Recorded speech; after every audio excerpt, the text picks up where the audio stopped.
সাধারণকালের ত্রয়োদশ সপ্তাহ মঙ্গলবার। প্রথম পাঠ প্রবক্তা আমোসের গ্রন্থ ৩ অধ্যায় পদ সংখ্যা ১ থেকে ৮ এবং ৪ অধ্যায় পদ সংখ্যা ১১ থেকে ১২ পর্যন্ত। প্রবক্তা ঐশ্ববাণী ঘোষণা না করে পারেন না। শোনো তোমরা ইসরায়েলীয়রা, মিশর দেশ থেকে আমি যে বংশের মানুষদের উদ্ধার করে এনেছি তাদের সবার বিরুদ্ধে, এই তোমাদেরই বিরুদ্ধে আমি ভগবান যা বলছি তা শোনো তোমরা। পৃথিবীতে যেখানে যত বংশ রয়েছে সেগুলির মধ্যে আমি শুধু তোমাদেরই আপন করে নিয়েছি। তাই তোমরা যা কিছু অপরাধ করেছ তার জন্যে আমি এবার তোমাদের শাস্তি দেব। কোনো দুজন লোক একসঙ্গে যায় কি কোথাও, যদি না আগে দুজনেই যেতে রাজি হয়ে থাকে? জঙ্গলের বুকে সিংহ কি গর্জে ওঠে কোনো দিন, যদি না সে শিকার কাছে পেয়ে থাকে? কোনো যুব সিংহ গর্ত থেকে গড়গড় করে ওঠে কি কখনো, সে যদি কিছু নাই ধরে থাকে? কোনো পাখি পড়ে কি মাটিতে বন্দি হয়ে, যদি না কোথাও ফাঁদ পাতা থাকে?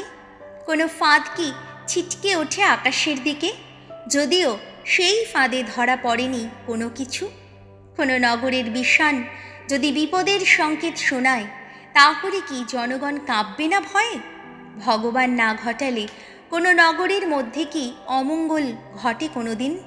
তেমনিভাবে প্রভু ভগবানও নিজের গোপন অভিপ্রায় তাঁর সেবক প্রবক্তাদের কাছে প্রকাশ না করে কোনো কিছুই করেন না কখনো।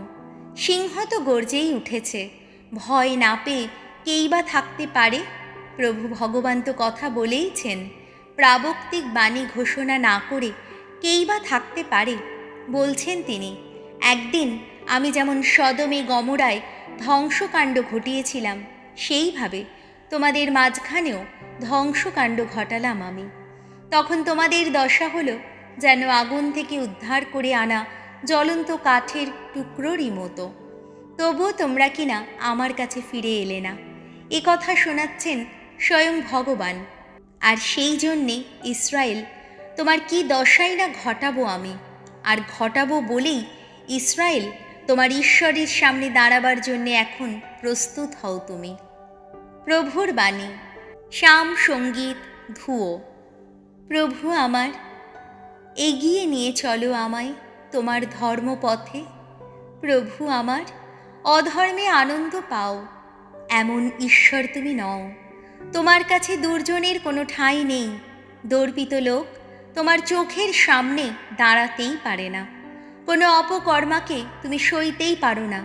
মিথ্যাবাদী যারা, তাদের তুমি ঘটাও বিনাশ। খুনি প্রতারক যারা, ভগবানের ঘৃণার পাত্র তারা। ধুয়ো। প্রভু আমার, এগিয়ে নিয়ে চলো আমায় তোমার ধর্মপথে।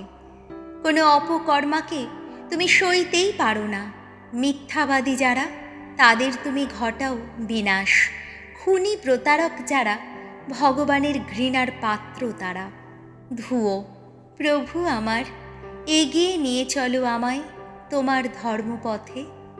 আমি কিন্তু তোমার অসীম করুণায় তোমার আপন গৃহে যেতে পাই। তোমাকে সম্ভ্রম করি বলে তোমার পবিত্র মন্দিরের দিকে মুখ করে আভূমি প্রণত হই আমি। ধুয়ো। প্রভু আমার, এগিয়ে নিয়ে চলো আমায় তোমার ধর্মপথে। বাণী বন্দনা।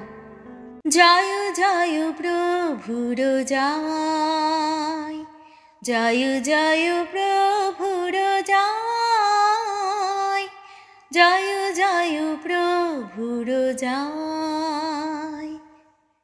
ভগবানই আশা আমার, প্রাণের আশা আমার। জানি, আমি জানি, সত্য হবে তার যত বাণী। জয় জয় প্রভুর জয়, জয় জয় প্রভুর জয়, জয় জয় প্রভুর জয়। মথি রচিত মঙ্গল সমাচার ৮ অধ্যায় পদ সংখ্যা ২৩ থেকে ২৭। প্রকৃতির ওপর যিশুর আধিপত্য। যিশু একদিন সাগরের ওপারে যাবার জন্যে নৌকোয় গিয়ে উঠলেন। শিষ্যেরাও তাঁর সঙ্গে সঙ্গে গেলেন। এক সময় হঠাৎ সাগরের বুকে ঝড়ের এমন প্রচণ্ড মাতন জেগে উঠল যে নৌকোটার তখন ঢেউয়ের তলায় চাপা পড়ার অবস্থা। যিশু কিন্তু সেই সময় ঘুমোচ্ছিলেন, তাই শিষ্যেরা তাঁর কাছে এসে তাকে জাগিয়ে তুলে বললেন, প্রভু বাঁচান, আমরা যে মরতে বসেছি। তিনি তাদের বললেন, কি ভয় পাচ্ছ কেন? এতই অল্প তোমাদের বিশ্বাস? তারপর তিনি উঠে দাঁড়িয়ে ঝোড়ো বাতাস ও সাগরকে ধমক দিলেন, আর সঙ্গে সঙ্গে চারিদিকে নেমে এলো এক গভীর স্তব্ধতা। সকলে তখন অবাক হয়ে বলতে লাগলো, কেমন তোর মানুষই নেই, বাতাস আর সাগরও যে দেখছি এর কথা শোনে। প্রভু যিশুর মঙ্গল সমাচার।